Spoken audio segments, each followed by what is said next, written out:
Hi there, my name's Margaret Wallace Brown and I'm the director of the city's Planning and Development Department. I'm here to talk with you for a moment and to bring you up to speed on the Livable Places Action Committee recommendations. We presented these recommendations to a number of civic clubs and super neighborhoods around town, but just in case we missed you, I'm here to share them with you today. The Livable Places Action Committee recommendations are all about changing our development code to provide a wider variety of homes that meet the needs of all Houstonians. They focus on affordability, equity, and walkability.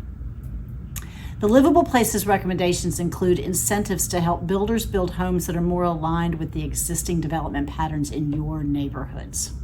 The recommendations include smaller, more neighborhood-friendly homes. First, it's about making it easier for you to build a garage apartment, also called an accessory dwelling unit. Maybe it's a first-time home for your children as they move out of your house, or maybe it's a home for your parents as they age and they need a little bit more attention than what they're getting across town from you. Or maybe it's just an opportunity for you to get more income.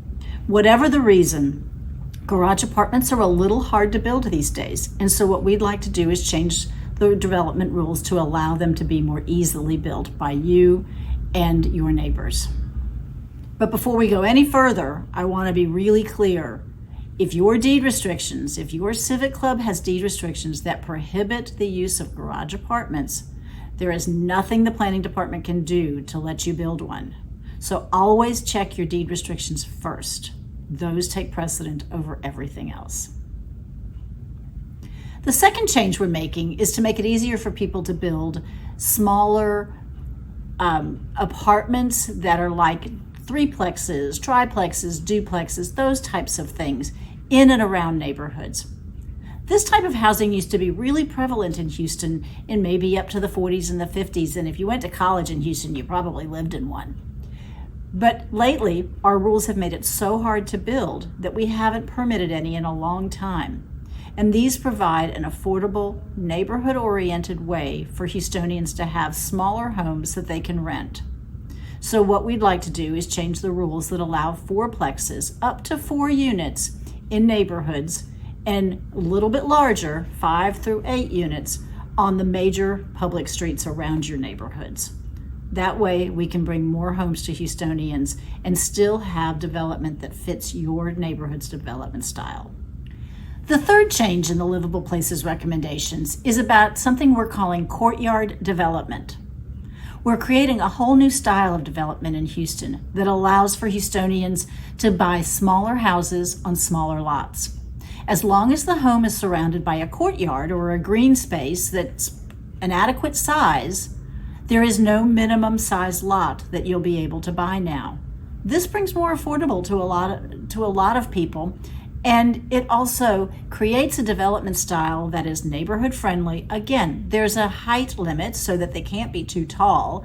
And it brings a community effort, a community building effort to your neighborhood. Just like how you've built community in your neighborhood group, this is a way for other Houstonians to buy homes that they can build community in. The fourth group of changes we're recommending are meant to improve some of the development that you're already seeing in your neighborhoods.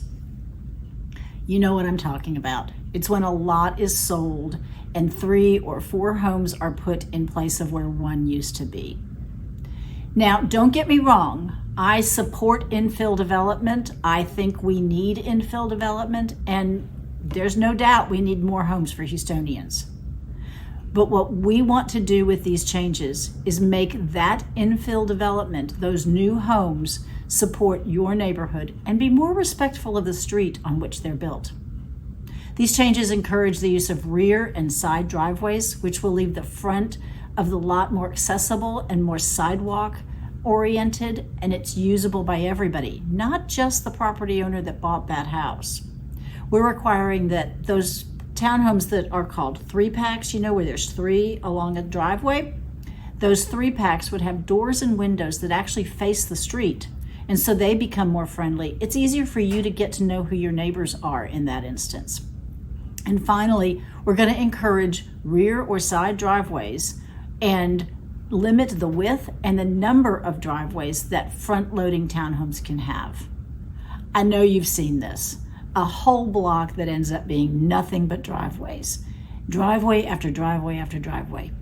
So these rules will reduce the number of times that you have to push a carriage or ride a bike or walk across a driveway-filled street. It will also prevent people from parking their cars across the sidewalk. It's all about pedestrian safety, and these changes will really help with that. You may have heard that these changes are about forcing people to park on the street. They are not. These recommendations are laser focused on making the public right-of-way accessible to the public, accessible to you, instead of just one homeowner. These changes will require developers and builders to arrange their driveways so that the street and the public right-of-way, essentially the area between the sidewalk and the curb, is available to the whole neighborhood, to make it about the neighbors, not about the cars. And finally, speaking of cars, these changes propose that in areas where there are lots of options for transit, for public transportation, such as bike, rail, buses, and where we've got proof that many people don't own or use cars, the city would eliminate residential parking requirements, eliminate minimum requirements for parking on residential only, not commercial. We're not talking about commercial development. That doesn't mean that people won't build parking, but it just means the city won't require it. And so we expect that parking will continue to be built, but it will just be tailored to the customer's needs. Now, I know this is kind of an odd thing to hear, but parking is expensive to build. It requires land that could be better used as a house for someone. A 1 or a 2 car garage could be a whole apartment for a family. And in areas where people have other options or don't use cars, doesn't it make sense to use that land to house Houstonians instead of automobiles? I know this is a lot to digest, but perhaps you've got more questions. If you do, send me an email or leave a message on letstalkhouston.org. We want to hear from you. Thank you.